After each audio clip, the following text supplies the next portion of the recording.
Greetings, everyone. Welcome to the final week of Season 11 of the LDQL. Apologies for the makeshift background and possibly bad microphone. I am not at home right now, but I have to play the quizzes, and there was no way for me to record these in time without recording them here, so here we are. Anyway, I am in a pretty good spot, actually, after the first 4 weeks, because I played very well. I got third place in the last one, first place in week 3, eighth place in week 2, and second place in week 1, which is definitely my best season so far in terms of how I'm finishing. I don't know why that's happening. I guess the questions just are kind of suited to my strengths. But anyway, it's been going well, and I have a very legitimate chance at winning the league. Winning the league. Like, there's no championship, so the best you can do is just finish first. So hopefully I can do that. I think with a decent week, I should actually be able to pull that off, which would be super awesome. But yeah, without any further ado, gonna jump into the quizzes for the final week of the season. Number 1 is general knowledge. Prior to gaining wider recognition for his portrayal of Kylo Ren in Star Wars, Kylo Ren, Adam Driver got his breakthrough playing Adam Sackler, a young part-time carpenter and actor in relationships with Hannah and later Jessa, in which 2012 to 2017 HBO comedy drama television series starring Lena Dunham and executive produced by Judd Apatow. The series, based on Dunham's own life, provides modern post-feminist commentary and focuses on authentic representation of the experiences of young women. So I don't know what this is, to be honest. I don't. Maybe I shouldn't have read the entire paragraph out loud. But I've never heard of this, or maybe I have. I mean, I don't know. But like, I can't think of anything that's reasonable. So I'm just gonna say growing up. I'm just gonna make up a title because I can't think of a series that I know exists that would even work for this. So I'm just gonna guess. Number 2, extraterrestrial vegetation evaluator, known as Eve, is the love interest of what non-human protagonist of a 2008 movie? The film takes place on 29th century Earth, completely devoid of life due to an ecocide caused by rampant consumerism. This is, of course, WALL-E. Excellent movie. Yeah, WALL-E and Eve are the two main robots in that movie. But yeah, go watch it if you haven't. Abraham Lincoln became the first U.S. president from the Republican Party in 1860. However, during his 1864 re-election campaign, he would become the first of only 2 presidents from what newly created party. It represented a temporary coalition of Republicans and war Democrats, even though Lincoln's successor attempted to formalize it. Once again, I'm really not sure. I'm trying to think of like old parties that existed in the U.S. There was the Federalists, there was the Whigs, there was the Democratic Republicans, there was like the Free Soil Party. There's a few that I can think of. I'm going to say Free Soil because I think that this was around that time. Like, I think, like, the Federalists and the Whigs were, like, earlier. The Whigs had more presidents, etc., etc. I'm not sure what the Free Soil Party is. I don't know really anything about American history. It's probably not the correct thing. But I know it's a party that existed. And it might have been Lincoln. I'm not sure. But it's the best I'm going to be able to do because I can't think of a better guess. Number 4, the 6th and 7th book of Moses are examples of what type of volume with a French-derived name. The Lesser Key of Solomon and fictional Necronomicon are also examples of this type of tome that typically includes instructions on how to create amulets, perform spells, or summon supernatural entities. Like, this quiz, by the way, like, I don't know what's going on in, like, the majority of these questions. Like, once again, I have no idea what this is. Like, I'm gonna say, like, what was my random guess that I came up with? Roman Magique, I think, like a magic novel, like magic amulets, spells. It kind of sounds like magic, but I don't know. I'm sure this is like just something I don't know, or maybe I'm being dense and it's obvious. But again, I can't think of a French word for what this would be. But yeah, this quiz is just kicking my butt, basically. Number 5, the Hilbert curve, discovered by German mathematician David Hilbert, is what type of continuously space-filling curve? This type of curve is one whose shape retains the same general pattern of irregularity regardless of magnification. Curves of this type can be described by the Hausdorff dimension, which in turn is a measure of the roughness of this type of curve. Again, I don't really know what's going on here, and this feels kind of mathy, so I feel like I should know what's happening. Best thing I can think of is fractal, because it kind of sounds like it's describing a fractal, like retains the same general pattern regardless of magnification. That sort of like self-similarity is like what a fractal is, but the curve thing is bothering me because I don't think of fractals as curves. I just think of them as like general entities that do that. But it's saying like space, what type of curve, specifically this type of curve, and it's like, okay, maybe it's also fractal. I don't know, but like it scares me, right? Because I don't think of fractals as curves, but maybe that's me being wrong. Or maybe it's something completely different, and like I really don't know what's going on. But fractal is the best guess I can come up with here because it kind of sounds like what's being described.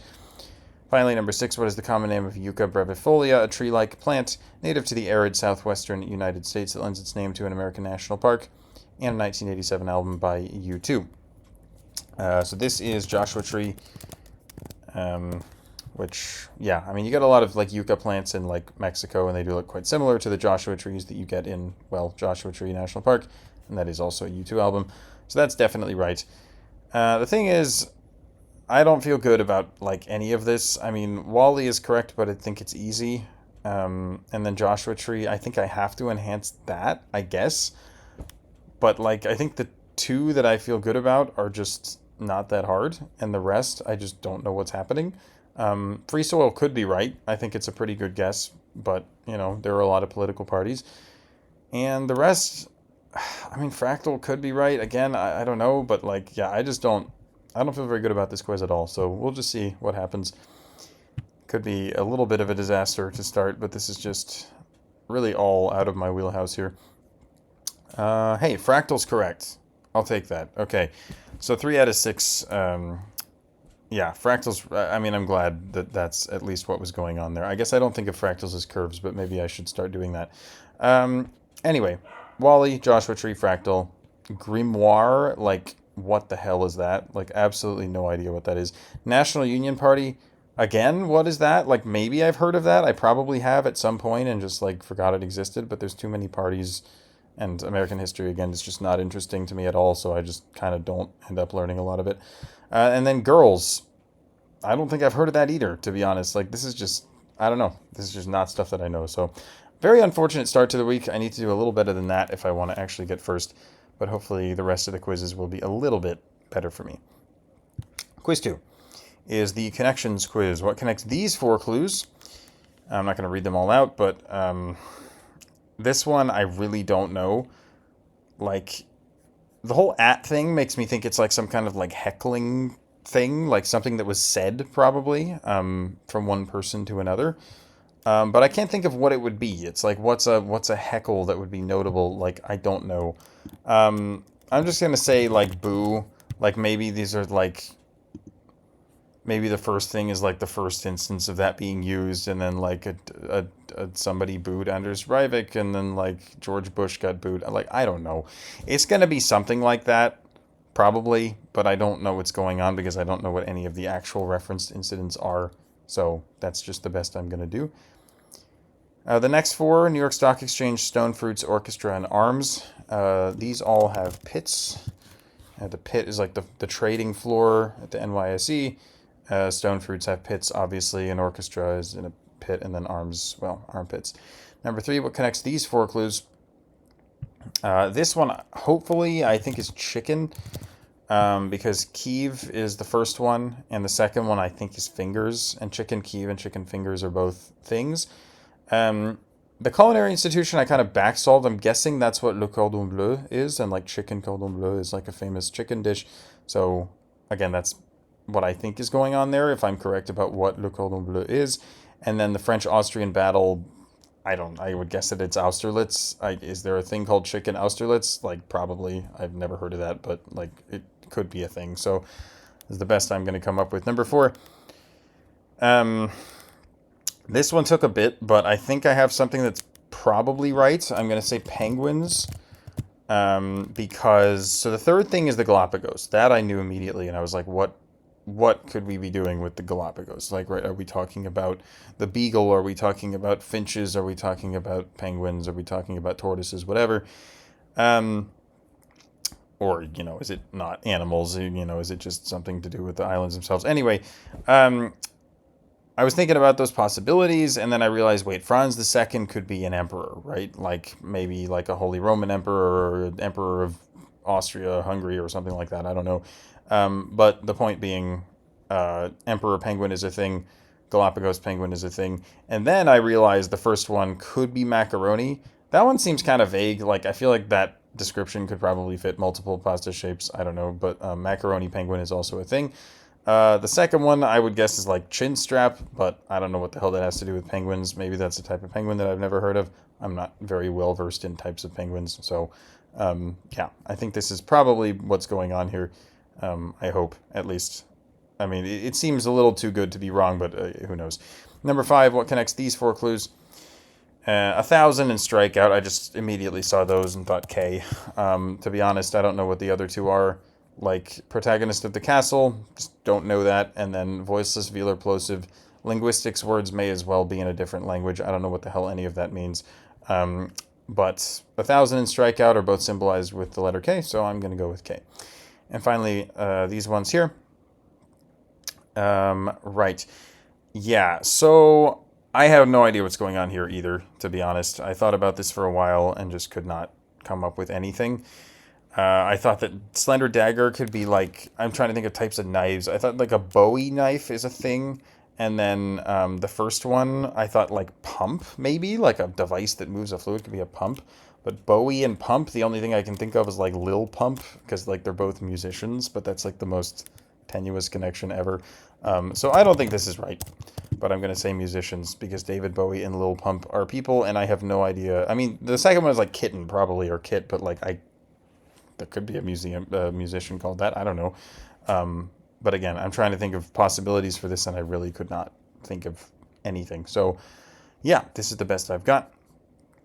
I think I will enhance penguins. I think that the chicken is pretty gettable. The pit is definitely gettable. K is definitely gettable. So the ones I feel decent about, I think 4 is just the best option for me here. So we'll go with that, and we shall see. After we click the Portuguese crosswalk. And some bikes, because why the heck not? Right, so now I'm going to have to edit the video because the quiz just randomly skipped to the top of the quiz, which revealed like the email information stuff, so that's annoying. Whatever, man.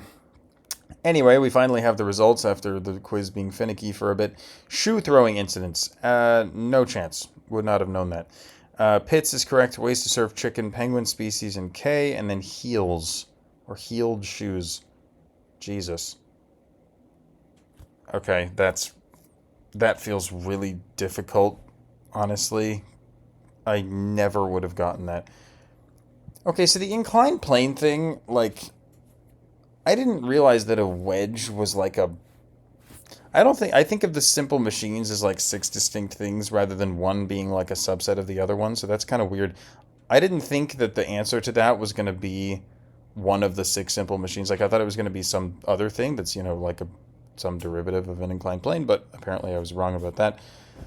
But I never would have gotten that anyway, because I don't know types of heels. Like, that's insane. Like, stiletto, I've heard of that as a knife, and I guess as a heel too, but, or, yeah, I mean, I've heard of it as both, but again, pump, I didn't know that was a type of heel. Kitten, same, again, like, I was right about pump and kitten, but, like, I don't know what the hell the heels are, so this is just me not knowing anything related to fashion at all, so that's tough, but,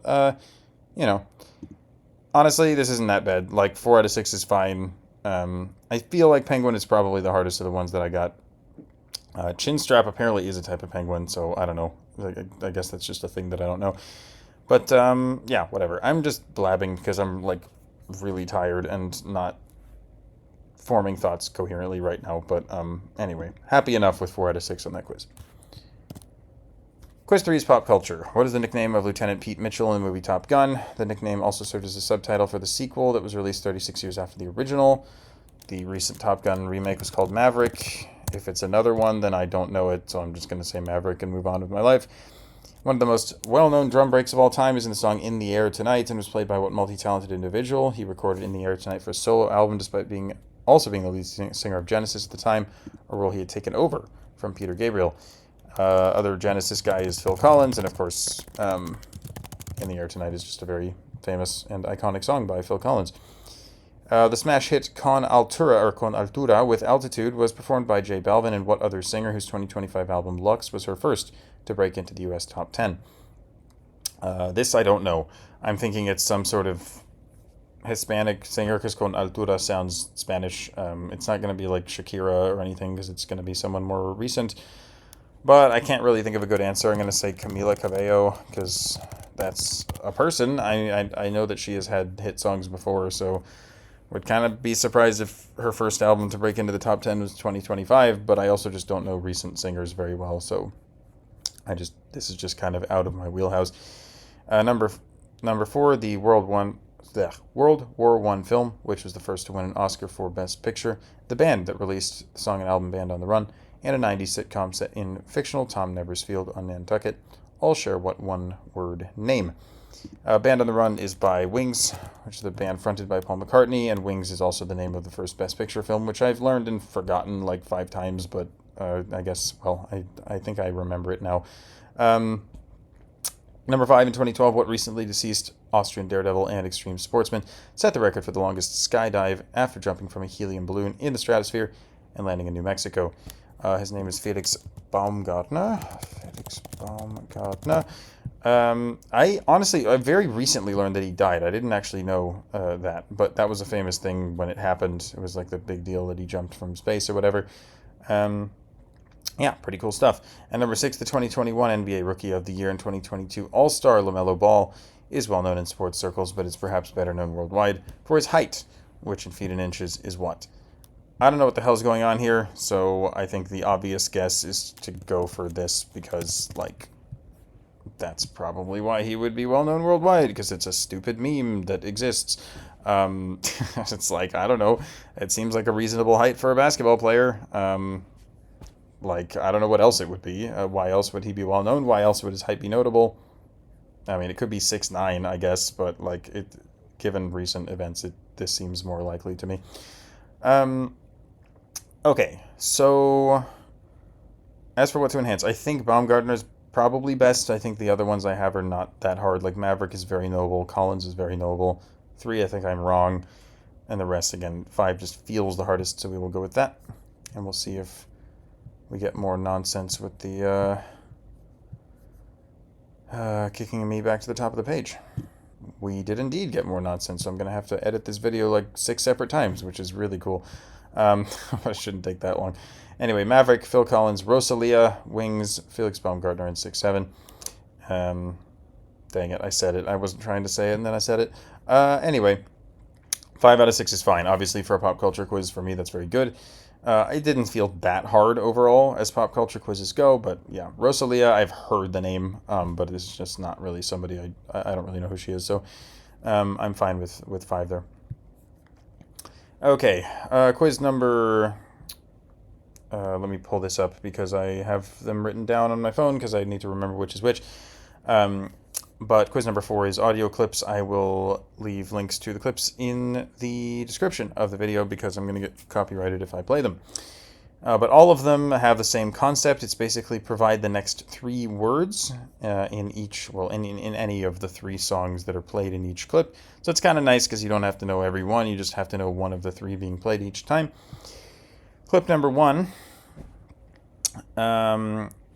Again, you can listen to it yourself and use the Google Drive folder, but this one is One More Time, and I'm already trying to remember what the songs were.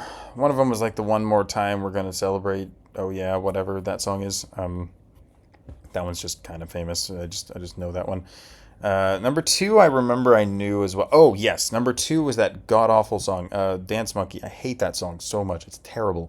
I don't know why that song ever got popular. It's like the most horrible sounding song ever. Anyway, they say One More Time in that song too, which yeah, I wish I didn't know, but unfortunately I'm familiar with some of the lyrics at this point because they just played it everywhere.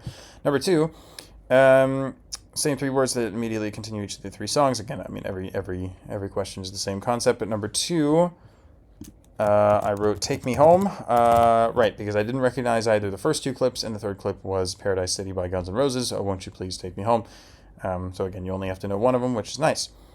Number 3, I think was the one I didn't feel very good about. I am going to go with I Can't Breathe because I was listening to the lyrics of some of them and it said like it just seemed like a reasonable guess based off of what was being said before and like the rhyming and stuff, but at the end of the day it's a guess. I don't think I knew any of the ones for sure. I think I maybe heard a couple of them but just couldn't place them or didn't know the lyrics.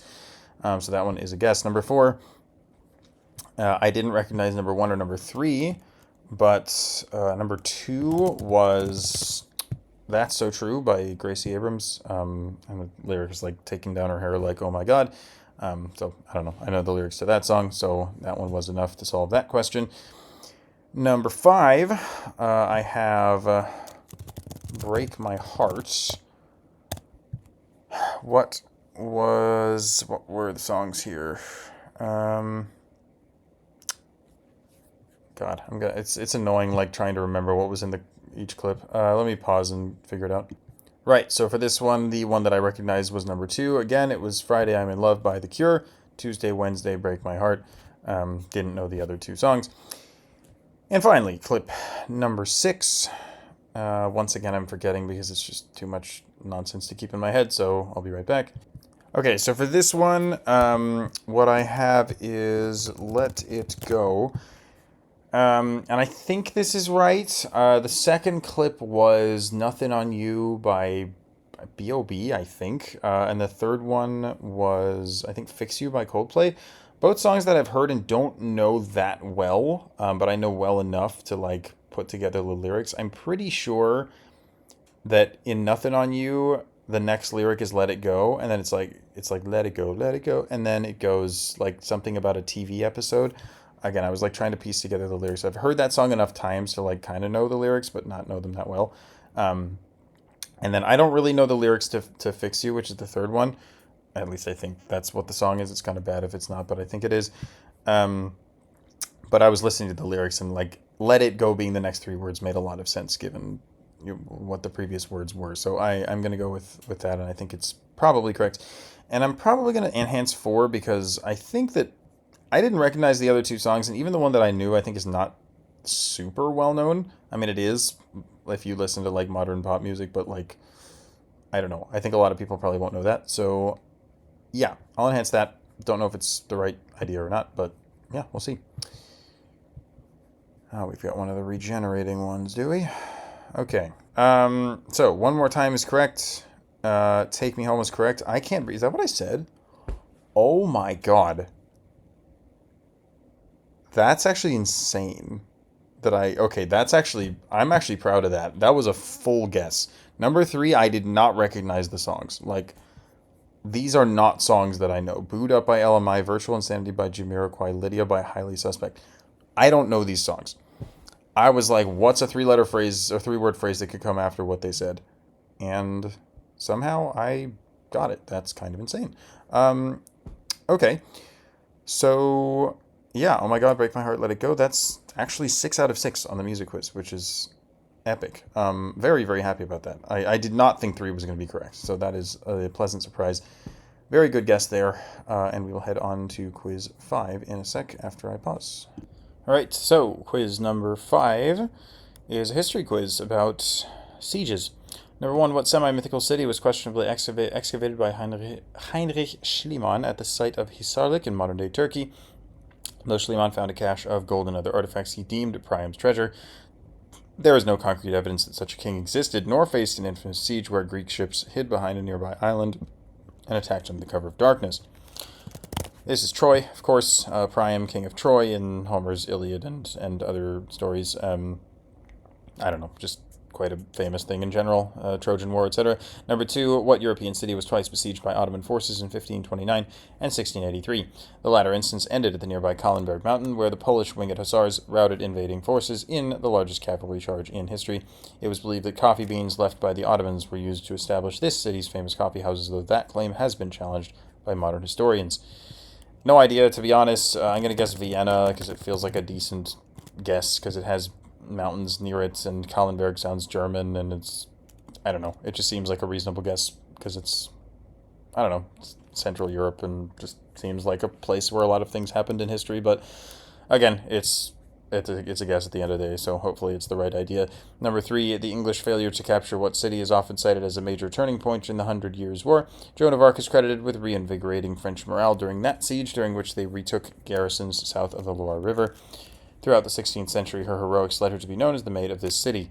So this is Orléans. I wasn't sure about the rest of this, but Maid of Orléans is just a thing. That's just a phrase that they use to refer to Joan of Arc. For over 1,000 years, the city of Constantinople had held a reputation of being an impregnable fortress, barring a few hiccups, until the Ottomans captured it in 1453. A key weapon in the Ottoman victory was the basilic, a weapon that the Hungarian engineer Orban had originally offered to the Byzantines, but was turned down. When completed, it required hundreds of men and dozens of oxen to pull it from nearby Adrianople. What type of weapon was the basilic? So, not sure. I don't know what's going on. I'm thinking it's some kind of, like, siege weapon, maybe? Like a catapult or a trebuchet, something like that. Because that is a large weapon that would require a lot of things to carry, but, again, it could be something similar, or maybe the answer is catapult or trebuchet. You want something more specific, I'm not really sure. But siege is a type of weapon, so I'll just go with that. Number 5, the empty fort strategy, a military tactic in which one side purposefully leaves a city defenseless in order to intimidate the other with the threat of a trap. Was famously used by Cao Cao and Zhuge Liang. Both those figures were prominent strategists during what period of Chinese history, best known today from a 14th century retelling by the author Luo Guanzhong. A period of the same name in the Korean peninsula ended with unification under the Silla. A lot of words, but I think this is the Three Kingdoms. Luo Guanzhong being, I think, the author of the Romance of the Three Kingdoms, which is one of the 4 classical Chinese novels, and then the Three Kingdoms period is a thing in China, and it's also, I believe, a thing in Korea, so that all seems to check out. And finally, one of the longest sieges in recent history took place in what city, which came under attack from the army of Republika Srpska. The siege lasted from April 5th, 1992 to February 29th, 1996, when it was ended as part of the Dayton Accords. Holes left by exploding mortar shells during the siege were later filled with red resin, becoming the city's namesake, Roses. Don't know. Again, it's like we're probably in Bosnia. Republika Srpska is, half of Bosnia, roughly. And it's probably not going to be a city in Republika Srpska, so I kind of just want to guess Sarajevo, because that is a city that is in Bosnia. It's not in Republika Srpska, but it's like right on the border of it, as far as I'm aware. So I think it would make sense. I don't know of the Siege of Sarajevo. I don't know, like, European history from the 90s, but again, this seems like the most reasonable guess that I can come up with, because, I mean, it could be something else in Bosnia. It could be something in a nearby country, like in Serbia or like Montenegro or something, but I think that Bosnia is probably where I should be guessing, and the best guess to me feels like Sarajevo, so that's what I will go with. And then for enhancing, Troy is easy. I don't feel good about 2. Orléans, I think, is quite gettable as well. 4, I don't know. Again, it's a guess. I don't feel very good about that either. I think I'll go Three Kingdoms. That feels like the toughest one that I am sure that I have. So yeah, we will see how this ends up. Dang. Okay. Canon. That's annoying. Vienna was correct, though, so that's fortunate, because it could have been something in, like, Germany, but Vienna just kind of felt like the best guess. I couldn't think of anything better. So I'm glad that turned out correct. But yeah, Canon, I said siege. That's not the same thing. I'm not going to get credit for that. I just kind of had the wrong idea. I thought it was maybe some kind of catapult, but it just wasn't. So yeah, fair enough. 5 out of 6, though, is fine for that quiz. Quiz 6, the penultimate quiz of the season. The character Dill in Harper Lee's To Kill a Mockingbird was based on what childhood friend of hers, who would later go on to also become an author? Lee contributed a lot of the investigative work behind this writer's true crime novel, In Cold Blood. That's written by Truman Capote, and yes, they were notably good friends. Number 2, the boy named Crow is an alter ego for the title character with an Oedipal curse in what author's Kafka on the Shore. This Japanese author of the Wind-Up Bird Chronicle is known for magic realism, bland middle-aged protagonists, and lost cats. This is Haruki Murakami. Yeah, Kafka on the Shore and Wind-Up Bird Chronicle are 2 of Murakami's most famous works. Number 3, British poets belonging to this artistic movement sure loved writing about birds, with multiple poems, each about skylarks and nightingales. Shelley, Wordsworth, Keats, and Coleridge. The Nightingale is part of the collection Lyrical Ballads, which is often credited for kicking off what artistic movement? I'm not sure about this, but I think it's Romanticism. Like, I think that Keats and Wordsworth and Coleridge, I think these are Romantic poets. But I could be wrong. I'm never really sure what movement people belong to. It's something that has always been kind of a struggle for me, so I might be mixing it up with something else, but I think these are the Romantics. Number 4, in The Catcher in the Rye, Holden Caulfield frequently wonders where a certain type of bird in Central Park goes in the winter. What type of bird is rather appropriately portrayed by an oboe in Sergei Prokofiev's symphonic rendition of the Russian folktale, Peter and the Wolf? This is kind of bad, because I feel like I should know this, and I am not sure. because I've read The Catcher in the Rye. It's been a while, but I don't remember this. I remember that this is like a thing, but I don't remember specifically what the plot point is or what the bird is. I'm going to say swan because, I don't know, swans in parks make sense, and is there a swan in Peter and the Wolf? Like, I don't remember, honestly. Like, it's annoying. Like, I knew at one point what animals were in Peter and the Wolf as well, but I don't remember the full list of them. But I don't know. I'm just going to say swans. Where did the swans go? I feel like that would make sense, but I don't know. It's a guess.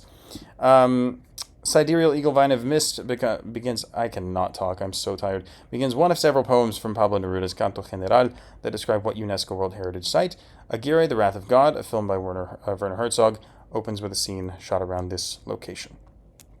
I'm going to guess that this is Machu Picchu, because The Heights of Machu Picchu is a poem by Neruda, and that is definitely a UNESCO World Heritage Site, so it would make perfect sense. Funnily enough, in the title of the poem, The Heights of Machu Picchu is misspelled. I don't know why that is, or whether it's like some kind of alternate spelling or something, but like it's spelled like this, and for some reason in the poem title it's spelled like that, and I have no idea why. But anyway. Number 6, what person is credited with an eponymous collection about various animals, including a crow that drops pebbles into a pitcher and a goose that lays golden eggs? This storyteller is often depicted as a slave, but this is disputed by historians. I don't know, but, like, I think I'm just going to say Aesop for this, because, like, Aesop's Fables, like, was he a slave? I didn't know that, maybe. I mean, I guess we don't know, but, I don't know. Maybe it's something else, but it just seems like it is that simple, like a eponymous collection. Like we're just talking about fables. Like I don't know. Like it just seems kind of like that's what's happening. But I don't know. But if it is that, that's a pretty easy question, I think. So I will enhance instead. Probably 2. I don't know. I think Murakami's pretty well known, but everything else I have also feels quite gettable. So, not really sure what the correct move is here, but I think I'll just go for Murakami and hope that that's the way to go. And it is a duck. That's annoying. God, that's like not even hard. That's really bad. Like I really should remember both the Catcher in the Rye thing and the freaking Peter and the Wolf thing, but those are both things that I have not thought about for a long time. So kind of unfortunate, but the rest is correct. Romanticism was right, so 5 out of 6 is fine by me. And we head to the final quiz of the season. Number 7. Number 1, Andorra has a system where 2 co-princes are the heads of state. One co-prince is the Bishop of Urgell, or Urgell, or whatever it is, a position appointed by the Pope. The person in what role is the other co-prince? The President of France, I think, unless it's the Prime Minister. I think it's the President, though, because I think it's Macron is the other one, and I'm pretty sure he's the President, not the Prime Minister. So that should be right. Number 2, the 52nd and 91st Amendments to what country's constitution are collectively known as the Anti-Defection Law. These amendments were enacted due to political instability caused partially by members of the Lok Sabha switching their political parties at inopportune times. I'm not sure here. I feel like I should probably know this, but I don't.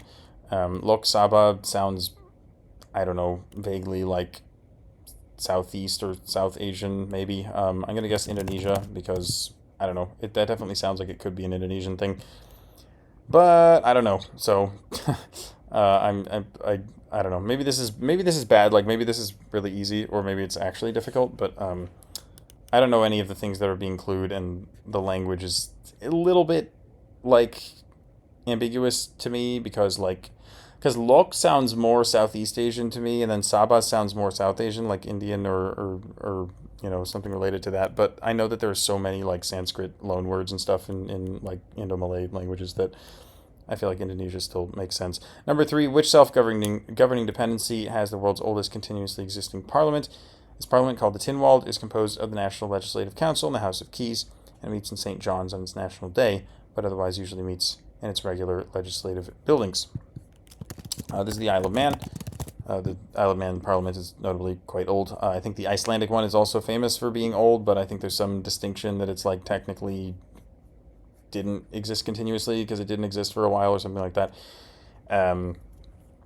But anyway, that is what this is. The Tinwald is just the Isle of Man Parliament. Number 4, the name of Bhutan's guiding governmental philosophy is gross national what? This concept was conceived as more important than GDP by the country's 4th king, Jigme Singye Wangchuk, in 1972, and supposedly measures the population's collective well-being. This is called gross national happiness, which is, yeah, that's one way to refer to collective well-being.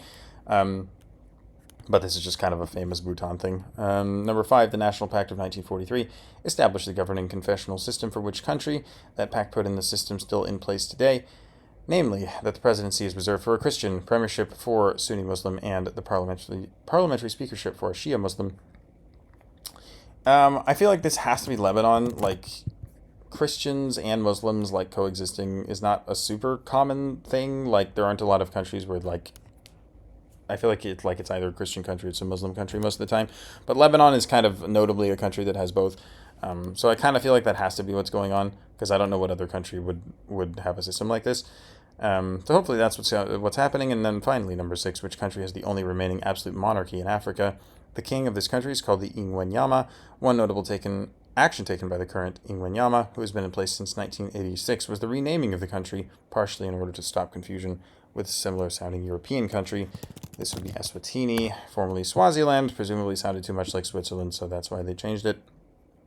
But yeah, Eswatini, the only absolute monarchy in Africa, because there are a couple others. I think Lesotho is a monarchy, and then, God, what's the other one? Like Morocco or something?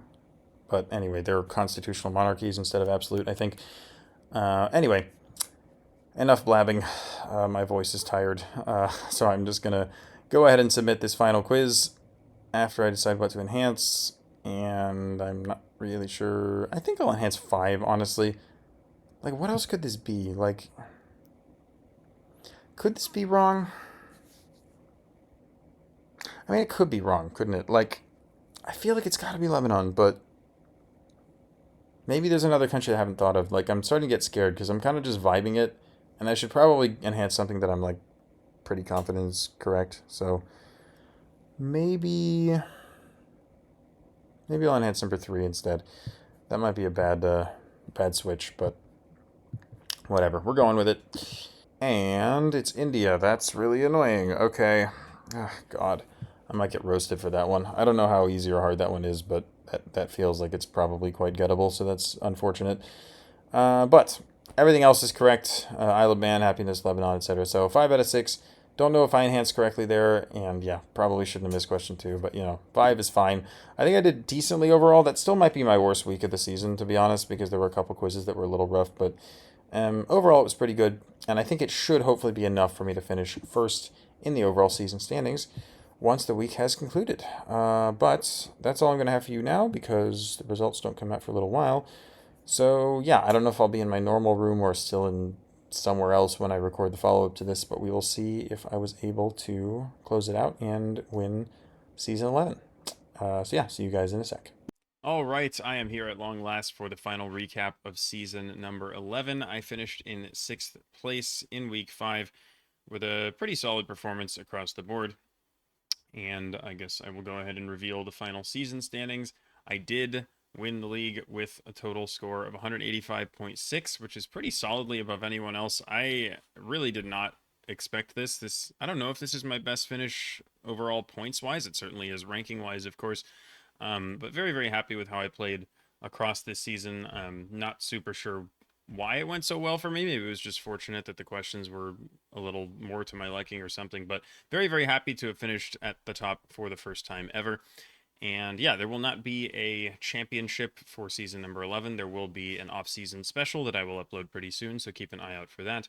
But yeah, I guess I'll just, technically I think to be the champion, you have to win the championship for seasons 11 and 12. But heck, I guess I'll just have to try and do that. But I'm like the sort of season 11 champion, and that's good enough for me. So yeah, hope you guys enjoyed these videos as always. Thank you to Saluna and everybody else who helped put this together. Saluna doing a lot of the work, but of course many of the quizzes were written by other people. Physics, Rasmus, Tezzy, Uridol. I mean, I guess I should probably go through all the names to make sure that they are all recognized. Jambo, Monos Man, Arctic Turn, and I think that's everyone. But yeah, thanks so much to all of them for their contributions. And yeah, very, very happy to have won season 11. I should be back pretty soon with season 12. I don't think it'll be that long of a hiatus. But yeah, sorry that this video is going out quite late. But that's all I've got for you guys for now. Thank you for watching as always, and see you next time. Bye.